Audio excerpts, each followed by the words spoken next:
L'Occident est voué au déclin, mais dans son début, c'est-à-dire à Vinland, c'est facile comme argumentation, mais soyons simples et comme axiome, suivons la logique inébranlable de Hölderlin, poète. Donc, sans danger inoffensif. Alors, si l'homme occidental est en déclin, c'est d'emblée et presque pas un mouvement non dialectisable, mais néanmoins dialectique, donc conflictuel et sine qua non, c'est-à-dire on ne peut pas renoncer, on ne peut pas laisser tomber ce rapport avec l'Orient, ce qu'on appelle la Perse dans la première étape de mythologie. Ce rencontre interminable, plus en plus envahissant, d'abord bilatéral, ensuite massivement unilatéral, et non pas sous le mode de conquête à l'ancien régime, ni des ententes et des rapports diplomatiques, ni des influences culturelles lointaines et élitistes par les affinités sélectives, comme 19e siècle et même 18e. La recherche approfondie en ce qui concerne surtout dans l'école alémanique du romantisme allemande. Donc, une certaine appropriation peut voir dans le miroir clair son propre passé, c'est bien connu comme récit, au sens où déchiffrement des véritable motivation de recherche archéologique, historique dans tous les contrées du pays, y compris à plus forte raison Afrique et Moyen-Orient, Chine, Inde, et bien sûr la grécité inventée comme un tableau à moitié fait et jugé définitivement achevé, une image de la Grèce, d'où commence et d'où finit la Grèce et d'où commence et d'où finit la Perse. Donc, une abrégé irréfléchie fait que l'Occident est l'Occident et l'Orient est l'Orient. Et maintenant, tout est mélangé parce qu'il n'y a plus d'Orient et il n'y a plus d'Occident, à peu de forte raison. Envahi par l'Orient, mais dirigé par une autre sorte de automatisme qui fait que une citation de Paul Valéry, qui fait que ce qu'il a inventé, s'il a inventé quelque chose comme procédé réitérable avec une évidence de réitérabilité, reproductibilité, et l'Occident, ce qu'on appelle comme fiction, l'Occident n'arrive plus, n'a jamais pu l'approprier, faire le sien et garder en secret. C'est par définition contradictoire. Bon, je reste en abrégé, je vous laisse lire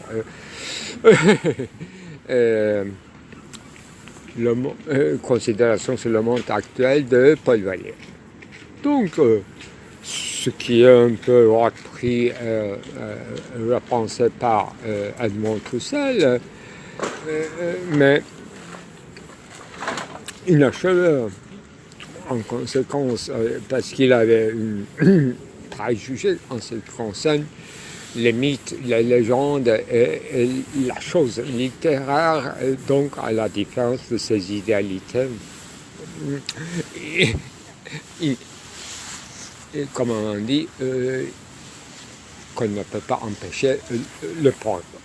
dont on ne peut pas empêcher le progrès, mais le problème c'est que on ne sait pas d'où vient ce progrès parce que ce n'est pas nous qui le guidons. Donc cette automatisation, donc cet retour à l'inconscient et à la bêtise, qui définit ce qu'on appelle les libertés humaines ou les droits de l'homme, en ce qui concerne, tel qu'il est cerné et décerné par l'Occident, en écrit, en vague idée, écrit de manière spéculative, qui sert comme argument, mais qui ne se rend pas effectif, sinon par l'usage de force et d'influence au sens matériel, c'est-à-dire chantage contre l'Occident, contre l'Orient, et successivement et périodiquement des guerres au nom de quoi? Au nom des raisons humanitaires ou au nom d'un concept irréfléchi de guerre juste ou les croisades, la curiosité ou apporter, amener la paix, opération pacifiante, etc. Bon, le fait que le monde est ancien bordel, rien n'a changé, sauf que étiolement une dégradation de la jeunesse à la fois occidentale, à la fois orientale, fait une certaine illusion qu'il y aura une citoyenneté du monde, il y aura une future pour l'humanité et l'homme. Effectivement, on ne sera jamais devenu adulte et sauf que les hommes sont mortels et ils vieillissent avant d'être matures et ils meurent. Donc cette idée de jeunesse, donc cette déraison fondamentale et même fondatrice de la raison occidentale, je parle dans le celte. Ça n'est pas la philosophie, sauf école anglo-américaine qu'il faut jeter hors de la philosophie. Et ce sont des préparatifs, préparatoires et non pas de véritable programme. Donc une certaine réaffirmation du cours du monde, mais pas tel que Nietzsche, par exemple, qui disait à peu près les mêmes choses, mais pas de même talent. Moi, dès que j'avais cité de ma propre bouche les paroles concernant de Nietzsche, c'est-à-dire laisser devenir à devenir, des choses comme ça, qui sont un peu en affinité à l'oreille de quoi chauffeur de taxi, laisser faire, laisser passer. Non. On ne peut pas empêcher de devenir, mais devenir n'est pas quelque chose de neutre. Oh, les générations sont si différentes, etc. Ce n'est pas une conversation de palier. Inébranlable, devenir soit aveugle, soit réfléchi, qui revient au même au sens d'éternel retour et qui est un peu quand même prévu par quelques fragments de Héraclite, ne dit pas que l'avenir sera encore plus joyeux que ce que les antécédents avaient projeté. Alors, la philosophie est tombée sous la main sous le joug, dans l'otage, la parole enchaînée. On ne connaît pas la langue, on parle toute la langue, on peut traduire n'importe quoi, mais ce qui est traduisible, ce qui ne se relève que d'une certaine logicité coincée, enfermée, restreinte ou machinelle, pour dire tout simplement, c'est automatique. S'il y a une traduction automatique, même interactive, améliorée, augmentée, etc., ça ne changerait pas grand-chose. Pédagogiquement, c'est très utile comme outil, mais cette fois-ci, on attend une contre-attaque de la part de la poésie ou de vraies instances ou des détenteurs de ce qui tient le pouvoir du logos. J'appellerais tout simplement le poète, soit l'artiste, soit le philosophe. Ça ne changera pas grand-chose. Tout sera compris, mésinterprété par le reste de l'humanité, et il y aura bien sûr des gens fautifs, jugés fautifs, et ils seront jugés, exclus, exterminés d'une façon ou d'une autre par grand circuit. Il y a un devenir quand même, un flux capital. Ça aussi, on ne peut pas empêcher. C'est ça. Ce qui est inébranlable, comme disons une montre ou déraillée, comme un mécanisme de monter une montre à l'ancienne, mécanique, et qui se demande. C'est une image du 19e, mais ça donnait lieu à des œuvres artistiques, à ma connaissance, une certaine Tinguely ou Niki Saint-Phal, des choses un peu ridicules, mais utiles, toujours utiles, pédagogiquement utiles pour les enfants et pour ceux qui restent dans l'enfantillage. Donc des utilités utilitaires très diverses, mais contraire, effectivement, ce qu'on ne peut pas avoir l'accès, et on ne peut que bannir ou haïr, ou qu'est-ce qu'on peut faire de plus. Reste jeter ou rejeter en dehors de l'humanité, et ce qu'on appellera une certaine non-perspectivisme, non-aspectivisme, mais une certaine vision inhumaine, pourquoi pas, je ne donnerai pas des noms, mais vous allez dire une vision non pas globale, ni plus cosmique. Cosmos,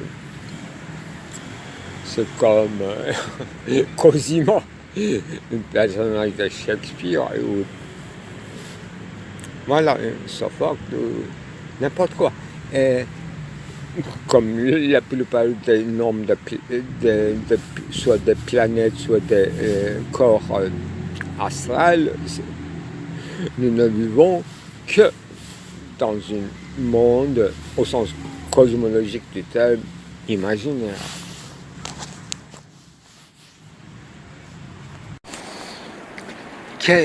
Une morale à chercher en plein jour avec lanterne, dans des latrins sans lanterne. Quelle serait donc la morale d'une histoire qui procède des mots choisis en syllabes bon consonantes, que de délier la langue à des chats de latrins? Eh bien, si le Seigneur ne nous assure pas pour la nuit comme pour le jour avec ces nouvelles lanternes à grâce de baleines, comment puisse-t-il imaginer donc que nos cols ne s'érigent pas jusqu'à menton en allongeant le cou fermé par deux bandes à part avec des collerettes royales et ces héraldiques figurines d'un castor, d'un loup blanc et d'une fourchette d'Ézéchiel. Une lanterne vaut mieux que deux. Une lanterne vaut mieux que deux lanternes. Une lanterne vaut mieux que deux lanternes. Je m'explique au Seigneur. Si, ou bien, peut-être, si l'on veut, ou si ça sied à notre Seigneur de ce pouvoir de grâce à baleine, ou bien, s'il le veut bien, nous laisse aller jusqu'à l'âge de l'océan Atlantique, des Atlantis, des Atlas, des Maroc, des Azores et de Gibraltar, pour que nous nous procurions à son nom si sublime nos propres grâces à lanterne, afin que nos nuits y puissent s'illuminer de par soi-même, comme le jour de ces âtres de palais royal, où l'on n'oserait plus à se comploter comme dans des latrins. Alors, je dis de deux choses l'une, car si nos lanternes s'éclairent jusqu'au cul de jade, nos âtres à mauvaise haleine, des belles Hélènes, pourquoi donc nous puissions avoir besoin de lanternes à l'italienne pour danser et chanter dans des latrins? Mais si nous nous y manquerons de lumière des palais sans comploter complémentaires et à suppléer à nos préfectures, procureurs du roi et des chefs d'écurie, Imrahor, en arabe, donc disent-ils, Emr ul Ahr,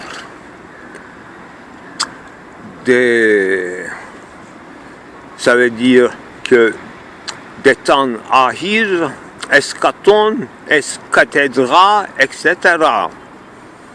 Qu'est-ce que ça veut dire une écurie en arabe alors? Nous voulions que vous puissiez, que vous vouliez que vous puissiez, d'enlever ces lieux si lugubres en nuit, des ex-écuries de la ville au rempart si fort en enfermer les gens et de les imposer des nouvelles impôts sans suppôt, alors que nos dames si élégantes malgré la terre mouillée, des longues précipitations ombrageuses, en éclairs et en foudres foudroyantes, les foudres des seigneurs et de ses fils propres avec les fils des autres seigneurs, séquestrés en plein gymnase en écoute enchantée de nouveau la terre. Si nous voyons si peureux et si craignants, non pas que nos fils et nos propres jeunes filles n'en fassent pas des obéissances, mais par contre, pour mieux servir à des besoins belliqueux du sang bleu, fort et vigoureux, que nous combattons tant avec les Allemands et les mêmes Italiens de Renaissance à en faire dans des villas romaines et nos plus petites églises à un mois et un naine et une âne à l'occasion dans le même jour, toujours de la même année annuellement célébrer la fête de l'âne, comme les Anglais le pratiqueraient encore avec les ox and as. Ces bizarreries, hors religion et excommuniées vite par Pie XII, par évêque Kennedy, dans son dernier Auto fade circulum vitae diabolicum sodomer nuptialis Saturnae declarationem puiem dosem. Même ce petit brochure incluait au porteur Munis Villagea nous apprend beaucoup mieux qu'un prêcha dominical, pas un franciscain moins ou deux nains, trop bien, mais pas trop peu, car mal instruits, nos peuples ainsi que les jeunes gens vont à l'occasion, à volontiers, aux chasses des seigneurs avec leurs chiens, et un castor coûte à la vie des gens qu'une fourchette de bonne viande n'éteigne au foyer de si tendre âge ce colorum musicae, où ils apprennent d'ailleurs tous pour tous, et un par un, et deux par deux, et à pas cadencer toutes sortes de danses et chorales si bénévole que votre établissement de Pubertum Vox, à si trident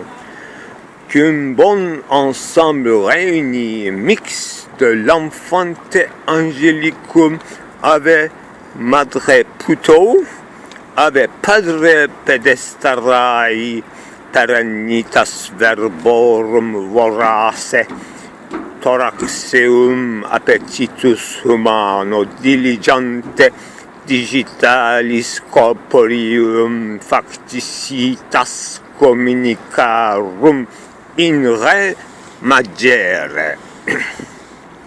Ainsi, 2-3 nuptiaux de Neptune valent mieux qu'une seule lanterne qui ne s'illuminerait même pas un cul de jade, mais son propre fond d'ip. C'est avec ces éclaircissements rédigés par la bouche de votre peuple fidèle que nous vous remercions avec Dieu, le procurant de si tant mieux bien pour vous de bien. Nous voulons Ecclesia d'Activa d'Ecclesia de Touraine et de ses environs, Talrae, Piemonte, Djebel, Tariq, Maroc, Germanicus, Britannicus, Terrae Isabellicum, Porto d'Asie et du tabagisme en si bon pays de nos ancêtres. Voulons une lanterne mobile à la village ad aeternam laternam, sœur. Je voulais faire une lecture de l'un de mes textes, en fait le dernier, et ça avait commencé le 25 septembre, et c'est fini aujourd'hui à 27. Donc, le 25, c'était le jour où j'avais commencé à peindre le grand toile, dont j'ai fait le compte ce matin, dans ce film qui s'appelle Triptyque. Unlust. L'heure est aux retrouvailles à compte-cœur. Alcyone, Hyacinthe et Alceste furent émus aux tribulations récalcitrantes de leurs pères respectifs, qui, pleurant à leur sort dans leurs prières, qui mêlaient parfois les louanges au langage de prestations violentes, et allèrent jusqu'à injurier à leur Dieu champêtre, et de leur vouloir de même contre leur gage et présomptueux présent. Perturbés qu'ils étaient avec l'arrivée de Maximilien de ces longues campagnes alémaniques en terre rude et marécageuse de Bavière urbaine, vécu en horde et rentré avec ses blessures suintantes et malmenées dans ses disruptions, manquant d'abondants aliments et de médicinalis, était encore garni de 1000 scènes de bataille dans des tranchées, barbarasées par le père, et alors malgré eux, encore plus déchirante que de fils barbelés, langue babélisée, souffle coupé, d'un jeûne délibéré, d'un goût de non-vie, un lust, d'un horizon sans vision, outre que les longues promenades champestres en pédestrien, ou à cheval en compagnie de ses faux frères neveux, fraîchement devenus adolescents, et en toute hâte d'écouter l'immémorial contre des batailles de leurs aînés, qui, par contre, ne soufflaient que quelques airs en sifflement, préférant tourner avec sa langue et les dents des longues pailles du pays auxquelles il manquait surtout les odeurs et les arômes chromatiques qui garnissent les plats, et les eaux de baignade dans les salines, après avoir couru en compagnie à souffle coupé et bien transpiré en chaud de battement de son cœur, se disant halte à la vie, préférant se noyer sans pain dans une assommeil dans des eaux chaudes, s'il n'avait pas cette compagnie gaie des neveux qui lui suivaient à la lettre les moindres clignotements de ses paupières pour y chercher une occasion de penser, de couvrir ses vues de bandes à coton bien coupées dans leur préparation de la défense civique dans l'école. Toute revêt-il d'être un soignant d'un blessé, lui penser et ondre les moindres blessures, couvrir ses plaies de baume à amber et de coriandre, lui offrir des infusions tièdes, des herbes soignantes, et de le faire coucher dans le lit en ouate, fermer les rideaux, d'assurer un silence de sourde pour éveiller en lui les plus improbables goûts de vie et de courir à son aide. S'il voulait devenir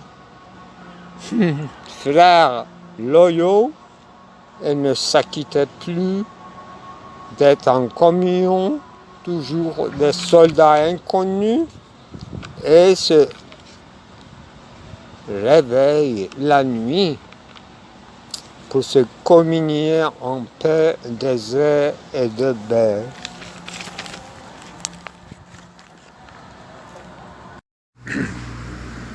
Je crois que la peinture, c'est pas mon domaine. C'est très émotif, j'en peux plus. Toute la nuit, en fait, je bouillis des feuilles pour être écologique, une peinture loyale et qui se veut une grande œuvre et qui, avec des productions annexes, des essais, des détails, je suis très maniaque des détails et des circonstances atténuantes, mais je n'arrive pas à atténuer les circonstances qui se grandissent en spirale, qui commence soi-disant par une muraille en crevasse avec la fonte, mais cette crevasse s'agrandit et qui devient une grandiose colonne verticale vers les cieux et en forme d'une sorte de une éclair, un thunderstorm qui se prépare, mais quelque chose souterrain que je ne peux pas expliquer, que je ne peux que citer le nom propre, Otokbitek. Aujourd'hui, ce matin, je me suis rappelé, alors que son petit livre poétique très précieux pour moi est dérobé dans ma bibliothèque. Je n'arrive pas, parce que c'est très mince, un petit livre, si petit, un trésor de la poésie africaine, Otokbitek, je répète. Alors, c'est pas la danse africaine de Sevimboa que moi je peux écrire la même chose comme Ömer Uluç dans ses agonies qui traçait et qui aspergeait des encres sur le papier, toujours sur la même dimension. Et il y avait une série extraordinaire. Et je me disais que, avec tant de travail que je vais faire et qui m'a chargé de le faire, alors une meilleure façon de mourir, c'est en œuvrement. Ça, c'est bien compris, c'est déjà connu. Mais j'avais un antécédent, d'abord le livre poétique de Sevim Burak, sa ex-femme, par hasard, de Ömer Uluç, grande littératrice, qui n'a pas mort à cause de sa poésie, mais qui écrivait en détail tous les procédés qu'on applique dans un hôpital inconnu, que je suppose dans une contrée lointaine de l'Afrique, dans laquelle, avec Ömer Uluç, ils avaient à un moment donné séjourné. Donc, ce thème littéraire ou artistique ou une grande réflexion de l'ordre d'une certaine confession de Saint-Augustin, mais qui dépasse effectivement dans l'avant-garde, parce qu'ils ont vraiment, comme disait Ahmed Sossal, dans une pragmatisme positiviste, à la manière de Carnap, qui cette poésie était devenu si squelettique et si désincarné qu'on ne pouvait que écrire, noter avec sûrement un manuscrit scriptural illisible, même pour son auteur. Moi, j'en sais quelque chose. D'écrire dans le noir, d'écrire au point d'évanouissement, etc.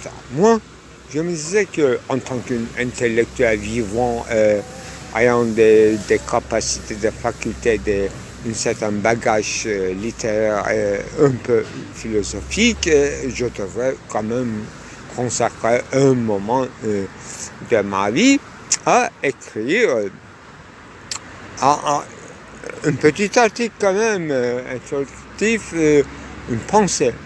Moi, je n'ai pas réalisé. J'ai simplement, dès que j'en étais en su, j'étais au courant de cette pratique de Ömer Uluç mourant, je lui ai demandé gentiment de le consulter. Et s'il était possible d'en choisir quelques-uns pour photographier et de leur main. Sûrement dans une semaine, il m'a rendu un certain à travers son assistant qui s'appelle Echo, Madame ou Mademoiselle Echo. Il m'a rendu ce que je lui avais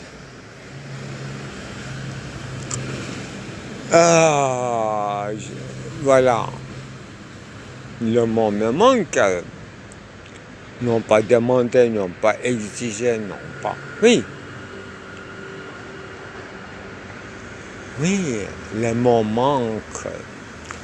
La formule de politesse manque entre grande tenue de phrase turque et les grandes tenues de phrase français. On peut trouver toujours des équivalents. Donc, il m'a gentiment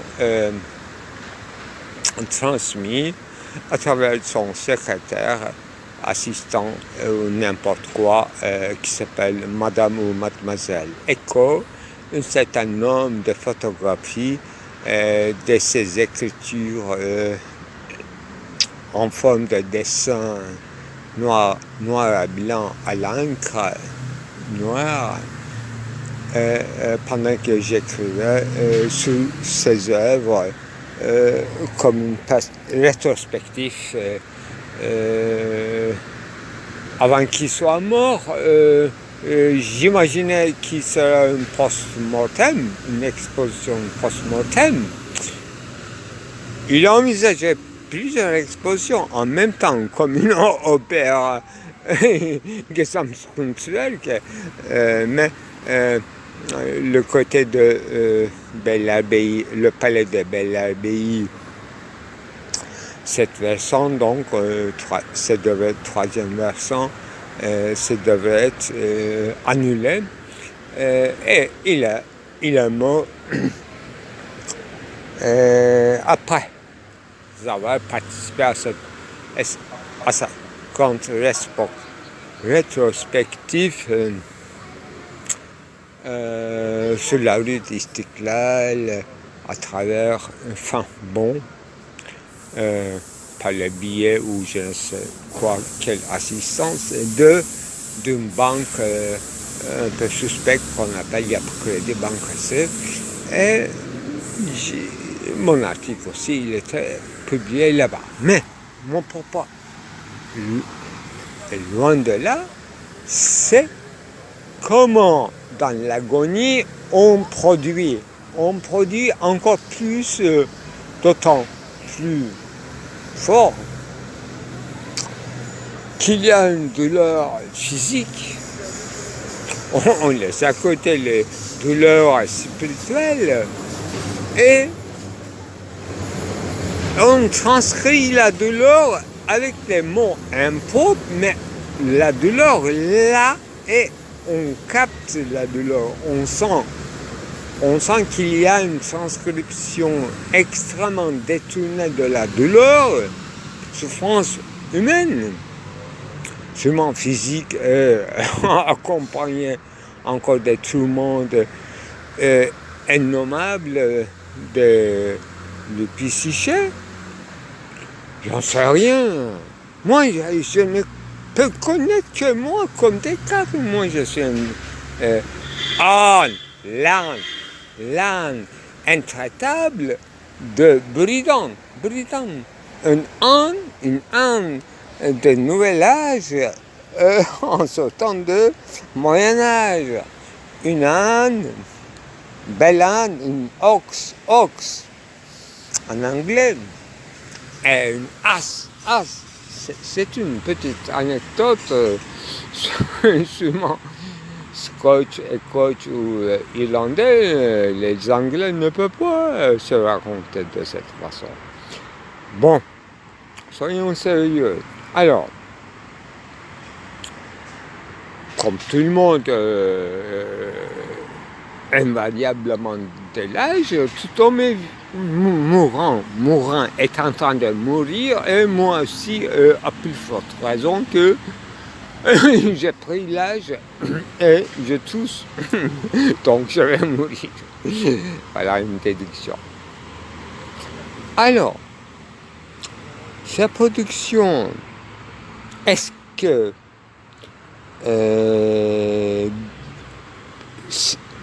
est-ce qu'il se révèle de l'art du seul fait qu'ils étaient déjà de l'artiste ou l'écrivain? Sélumbrac, il était écrivain, et son mari, il était un plasticien, un peintre. Donc, du seul fait que vous avez une profession d'artiste, ce que vous faites en mourant devient artistique, alors que ça rentre dans aucun chablon, schème connu de l'art. Qu'est-ce que de l'art et pourquoi l'homme est condamné comme maudit, un être maudit à l'art, alors que les hommes, la plupart des hommes ne considèrent l'art que pour s'amuser, pour embellir. Oui, ils ont raison, embellir la vie, oui. Embellir la mort aussi, il faut ajouter. Donc, accompagner à la mort par l'art, c'est ça le titre exact. Comment s'accompagner à sa propre mort, être son propre acolyte, c'est-à-dire ami. Ami, c'est conflictuel, c'est pas facile d'être ami et c'est pas facile de tracer une ligne de démarcation entre l'amitié et le pire des iniquiétés, parce que on ne peut jamais haïr quelqu'un que vous ne connaissez pas. On ne peut haïr, en vouloir, au sens de vengeance, à un ami avec lequel vous êtes dans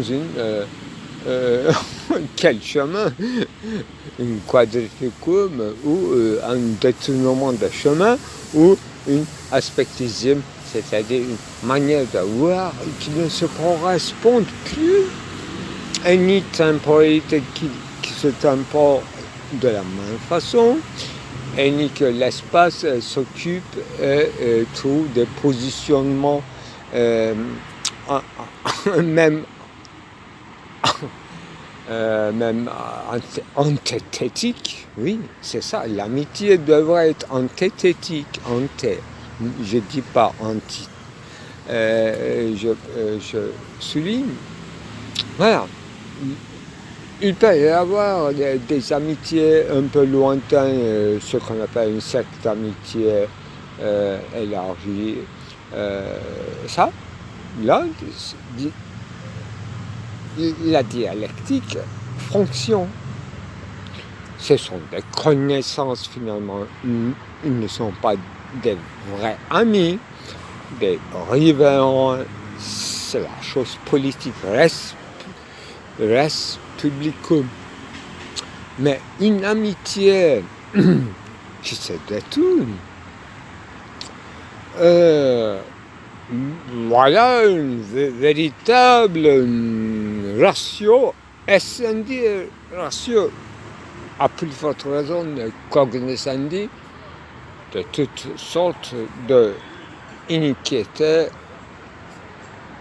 actes, je ne dirais pas criminels, mais de toutes. C'est l'histoire de l'Europe, n'est-ce pas, entre les amis fraternels, fratrie, toute la guerre. C'est encore plus spectaculaire que les guerres entre les tribus, soit arabes, soit africaines. C'est ça. Plus tu connais mieux ton ami, c'est-à-dire ton ennemi, adversaire, l'autre, au sens exact du terme, alter, plus tu peux le toucher à son cœur, de son cœur, et tu peux le cibler sans pouvoir, justement, sans pouvoir l'annihiler. Un ami, on ne peut pas l'annihiler parce que une amitié devrait être réciproque, sinon il n'y a pas d'amitié, il n'y a que des connaissances politiques. Alors, un ami, on ne peut pas le tuer parce que vous serez tué à l'échange d'une façon encore plus terrible que vous ne pouvez même pas imaginer. Donc, il y a deux solutions. Soit vous ne faites jamais des amis, ou bien vous serez inventeur d'un concept inuni de l'amitié pour rester indemne pour l'éternité avec l'ami, comme ami, soit que vous seriez soit sujet, soit sujette, soit acteur, soit voilà, le simple subit de pire iniquité que vous ne pouvez jamais imaginer. Aussitôt vous devrez, je suppose et je souhaite, les deux côtés, c'est de l'amitié, aussitôt vous devriez vous transformer, vous, l'artiste, c'est-à-dire atopos. Vous ne devriez jamais avoir une position stable vers laquelle on peut faire des approches des critiques. Vous seriez l'artiste est dans une zone fluctuante et jamais théorétisée d'une mimésis. Plus vous seriez injurié dans votre plus intime conviction ou soi-disant positionnement ou des choix de querelles et de détournements, vous seriez blessé effectivement profondément. Là, ce serait une véritable occasion de vous relancer quand vous étiez fouetté, oui, c'est là. C'est le lieu de le dire par l'ami, fouetté par l'ami, vous serez encore plus propulsé vers un horizon inconnu, et soit vagabonder, soit n'importe quoi, suicider, vagabonder, se dépasser, n'importe quoi. Vous ne pouvez plus rester comme n'importe quel humain. Vous ne seriez plus humain, vous seriez artiste ou philosophiquement artiste ou artistement philosophique. C'est à décider par les critiques ultérieurement. C'est votre affaire est conclue. Et oui, c'est difficile de mettre en œuvre n'importe quelle contingence, mais en le rendant, entre guillemets, essentiel, autrement dit, l'absolu, ton absolu, mon absolu, soit d'aujourd'hui, celui qui s'impose comme ton absolu, devant lequel tu ne peux pas t'échapper ou t'esquiver. Not avoided. Comment ne pas en éviter. Pourquoi éviteront? Ah, tiens, le mot éviter, effectivement, ça vient de ce titre célèbre de théologie négative interprété par Derrida, surtout les textes de pseudo-Dionysos, et que j'ai eu le courage et la présomption de traduire en langue turque, c'est presque 200 pages, un article seulement, qui est inséré dans une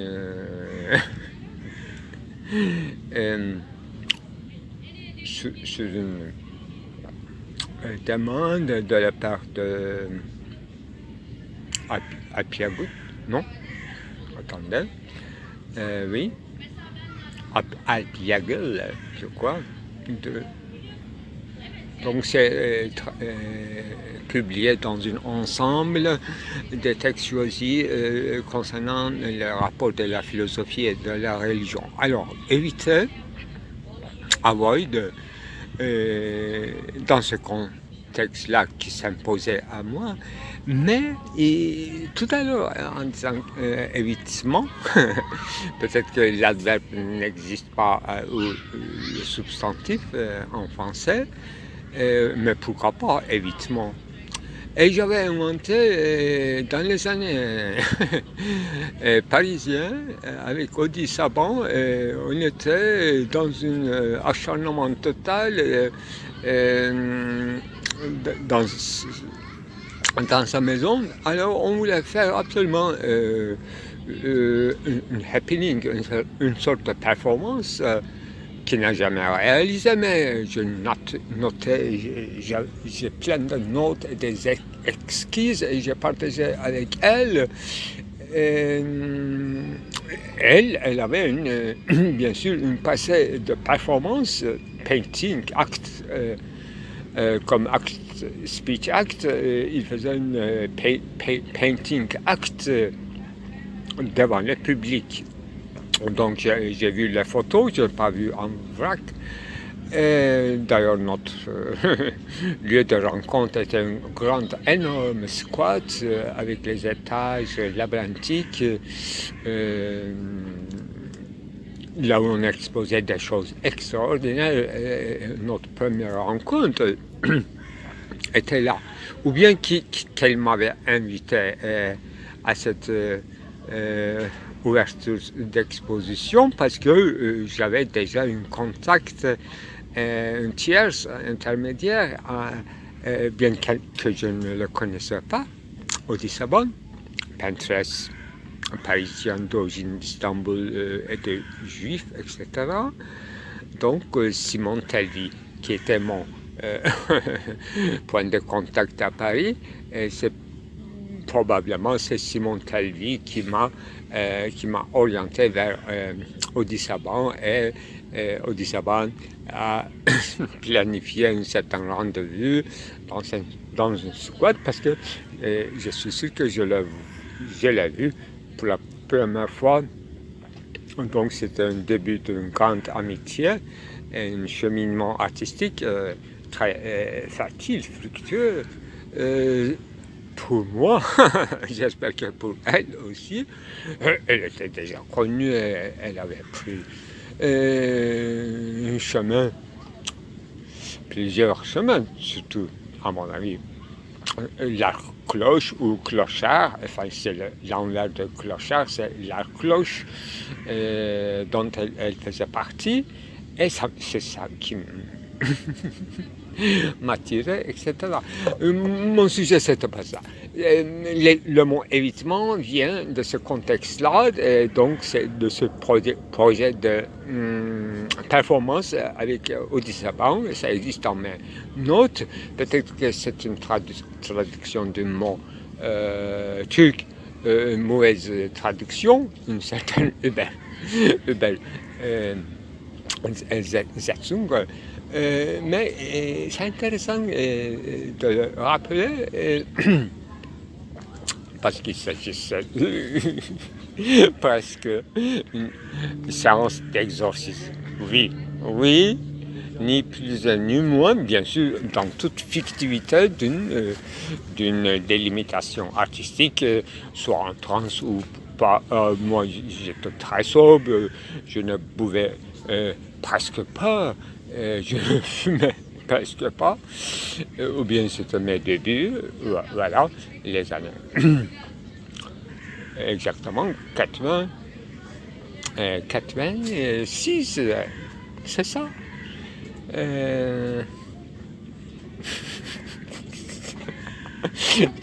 C'est comme une éternité.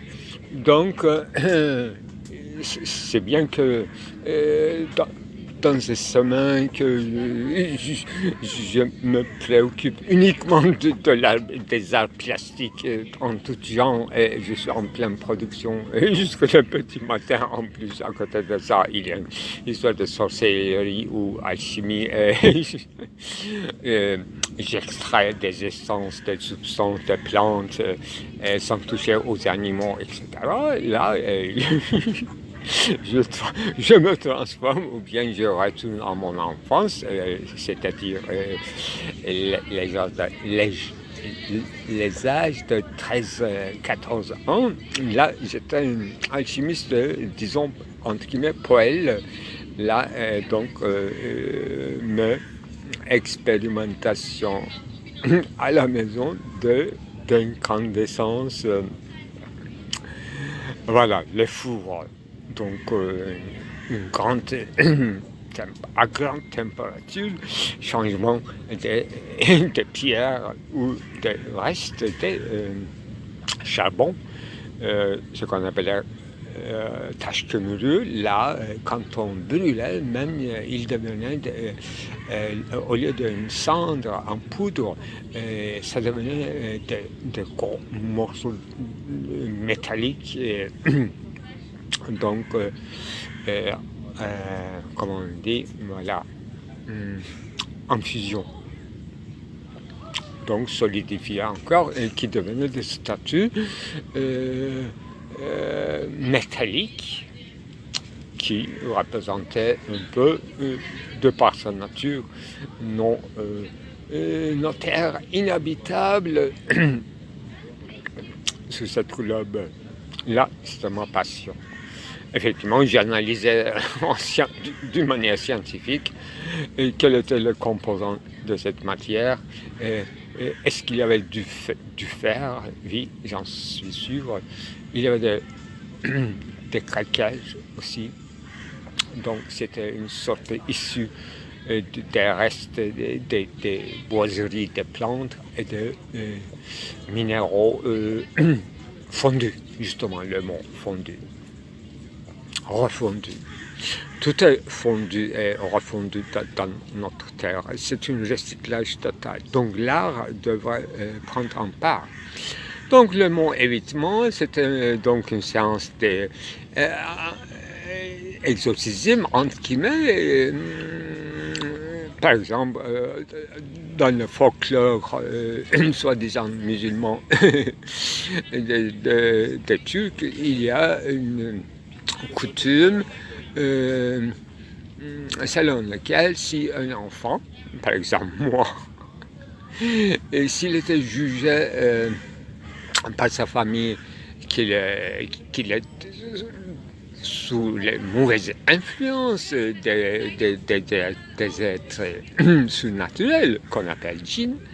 Donc, on nous a amené à une vieille dame qui est spécialiste en lendemain.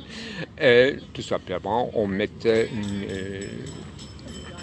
étoffe couvrant toute notre tête et la dame en question, c'est-à-dire entre guillemets sorcière, Jinji, Hoja ou Baji, eh bien, elle fondait de plomb, donc dans une haute température. Plomb n'a pas besoin de haute température pour être fondu. Et on coulait sur un récipient rempli de l'eau. Ce plomb est devenu liquide et en état d'ébullition. Et ça faisait une grande fumée et un bruit. Et l'enfant en question, moi, on était resté là, sage, sans avoir peur, et laissé ressortir de son corps et de son âme toutes les mauvaises influences et donc les démons, des démons de ce temps et de toutes sortes de mauvaises influences. Voilà, j'ai passé une enfance ainsi, donc c'est la première fois seulement dans ma vie j'ai passé cette séance, mais l'existence de cette coutume, j'étais au courant et j'ai voulu participer de manière non pas active, passivement à ce jeu, sans trop croire, bien sûr. Donc, il s'agit de cela, ce que j'appelle une séance d'exorcisme et qui aurait été, selon un détournement, le sujet, le thème, l'un des thèmes de ce que nous allons mettre en scène avec Audi Saban. Et c'était ma séquence.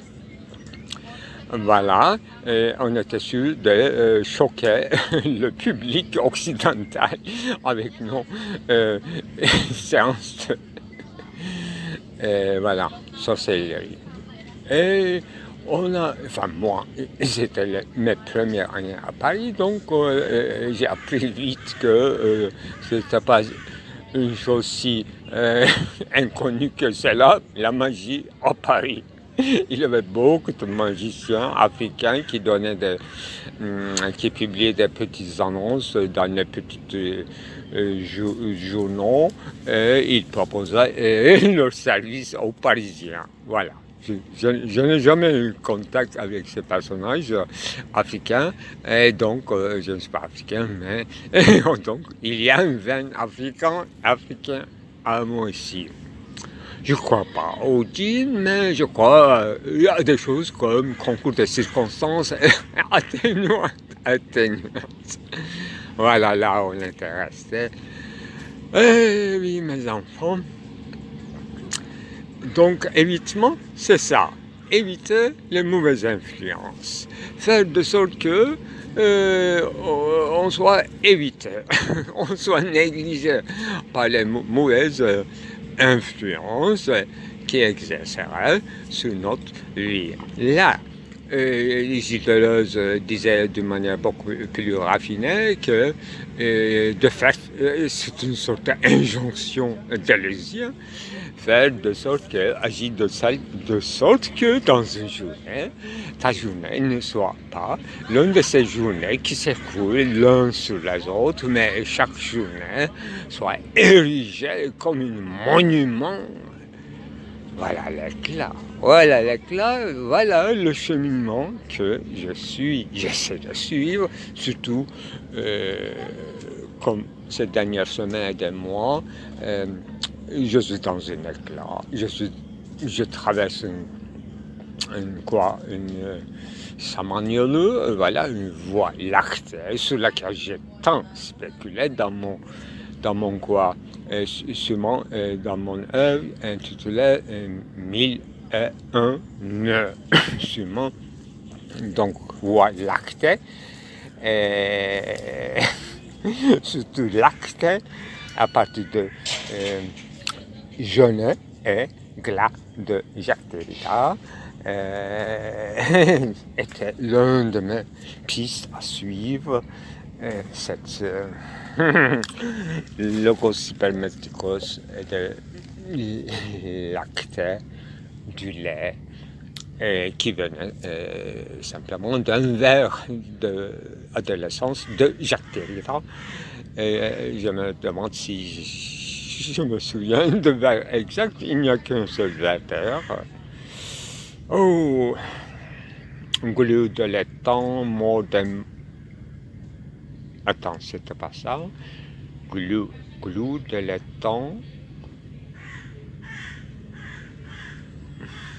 Glue de l'étang, mot... quelque chose comme ça, de ma mort noyée. Ça se finissait comme ça. Ah, oui, d'accord, lait, le mot lait.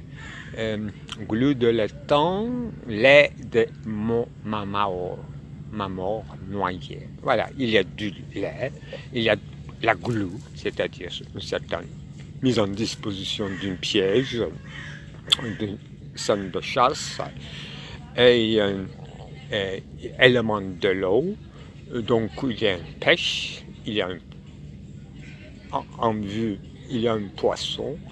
Ce n'est pas un lieu naturel, parce qu'il ne s'agit pas d'un lac volcanique, etc., mais d'un étang. Et le mot étang renvoyant, n'est-ce pas, non pas à l'être, mais à l'étang. Là, je faisais couler de l'encre. Voilà les évitements. Enfantillage qui nous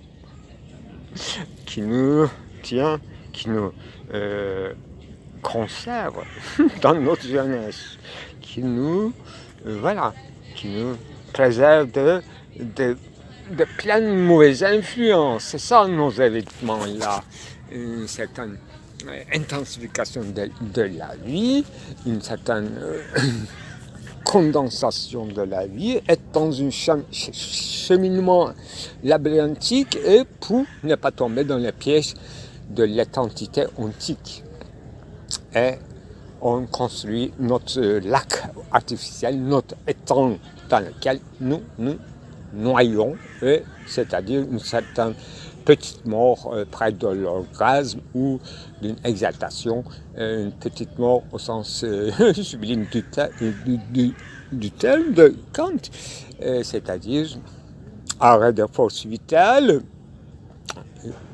À ce moment-là, dans ce texte-ci ou dans ce dessin, l'arrêt ou battement du cœur, un certain extase, rien de mystique, tout à fait séculaire et tout à fait en usant toutes les, disons, possibilités de la psyché et bien sûr avec les lois de la joue, c'est-à-dire quand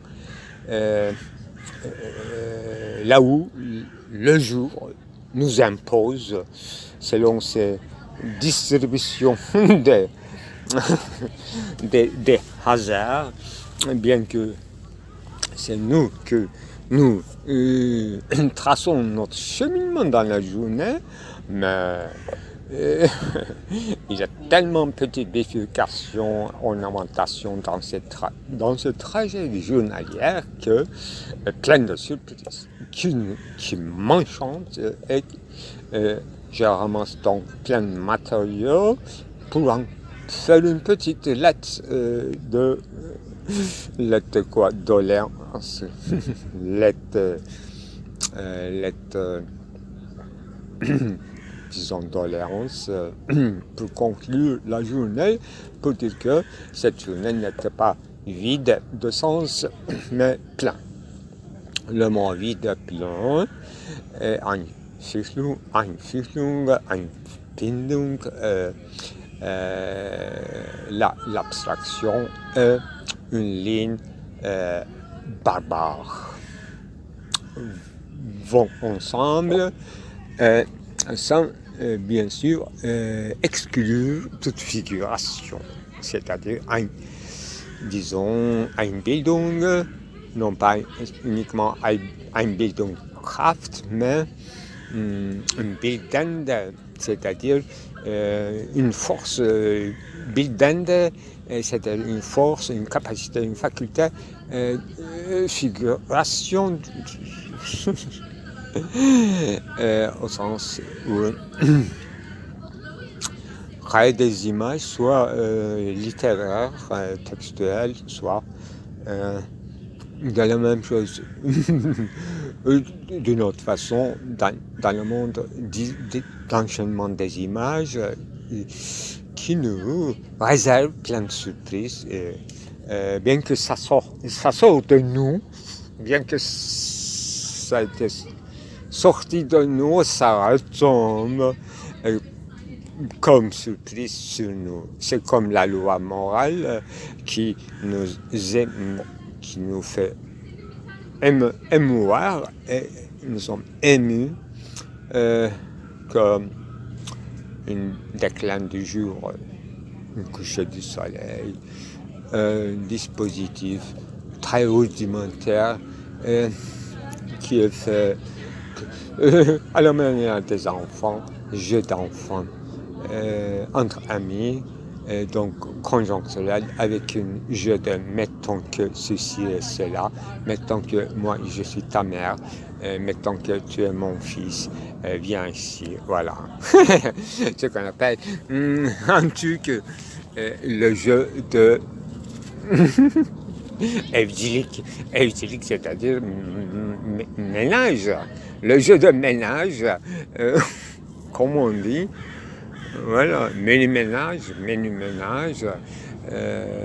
c'est-à-dire un couple. On se constitue couple d'une double spirale, commence à se bouger, à se mouer, en toute tranquillité d'une fiction, en sang-froid, sans être ému, mais prenant un plaisir discret. C'est ça le jeu d'enfance. Soit ça continue, ça se prolonge dans la solitude et dans l'imagination. Et aussi quand on est 2, 3, c'est encore la fête.